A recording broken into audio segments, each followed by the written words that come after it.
ازاي ترجع الفيديوهات بتاعتك او الصور بكل سهولة؟ كل اللي عليك يا صاحبي تكمل بس الفيديو البسيط ده وصدقني هتطلع منه تروح على طول ترجع صورك او فيديوهاتك زي ما انت عاوز. طبعا قبل ما هنتكلم في اي حاجة يا ريت كده تصلي على النبي في الكومنتات.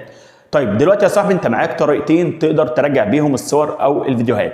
الاول والطريقه الاحسن اللي هي عن طريق الهاتف على طول، مفيش اي برامج، الا وهي تطبيق صور جوجل. ده لوجو التطبيق. انت دلوقتي لو رجعت عندك على الموبايل هتلاقي التطبيق موجود بالفعل. دلوقتي تعمل ايه لو انت بقى دخلت على التطبيق وما لقيتش الصور ولا الفيديوهات، او ما لقيتش ان الجيميل بتاعك متسجل في تطبيق صور جوجل وما عرفتش ترجع عن طريق تطبيق صور جوجل؟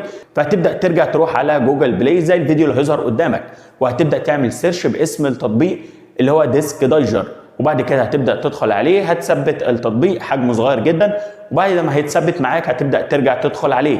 زي ما انت شايف كده ما بيطلبش منك تسجيل في اي حاجه. كل اللي عليك هتبدا تدخل على الاختيار اللي انت عاوزه، سواء الصور فوق او الفيديوهات تحت. فانا هدخل كده على الاثنين معاك علشان تبقى فاهم كل حاجه، والاثنين واحد يعني مفيش اختلاف بينهم.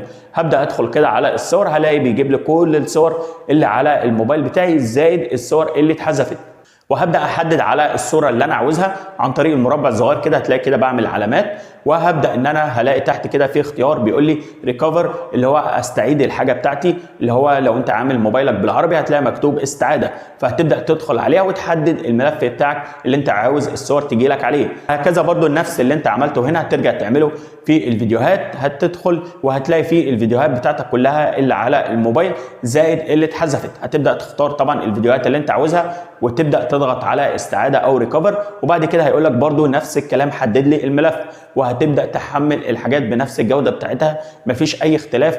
وده كان فيديو النهارده، الطريقه سهله جدا مفيش اي صعوبه فيها. ما تنساش تعمل اشتراك بالقناه، تفعل زر اشعارات علشان اي جديد انا بعمله يجي لك على طول. والسلام عليكم ورحمه الله وبركاته.